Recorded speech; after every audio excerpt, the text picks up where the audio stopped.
Hekayələrlə dəyərlər silsiləsi, ədaləti öyrədən hekayələr.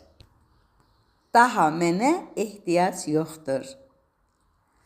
Bağdad xəlifəsi Harun Əl-Rəşid bir gün qardaşı Bəhlulu yanına çağırıb deyir: "Ay qardaş, bəsdir bu qarğı atı minib o tərəf bu tərəfə çapdığın, hamı səni dəli divanə hesab eləyir. Gəl sənə bir vəzifə verim." Bəhlul deyir: "Məni elə işə qoy ki, işimi özgəsi görməsin, öz işimi özüm görüm."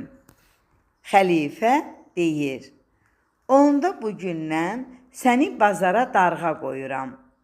Hər gün gedərsən bazara, qayda qanun qurarsan. Qoymazsan heç kimsə başqasını aldatsın.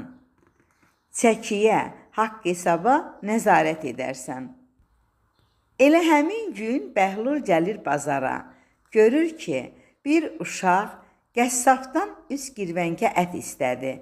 Qəssab uşağı aldadıb əti yarım girvənkə əksik çəkdi. Uşaq əti alıb gedən kimi bir it qəssabın qabağından bir bud əti götürüb qaçdı.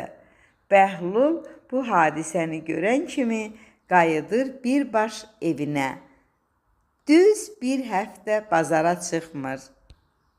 Xəlifəyə xəbər çatdırırlar ki, bəs sənin təzə təyin elədiyin darğa bir həftədir bazara ayaq basmır.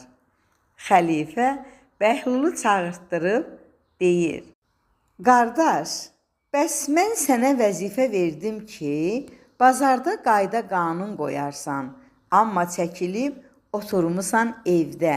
Niyə belə?" Bəhlul bazarda gördüyü əhvalatı xəlifəyə danışıb, axırda deyir: "Orada mənsiz də qayda qanun yaradan var. Daha mənə ehtiyac yoxdur."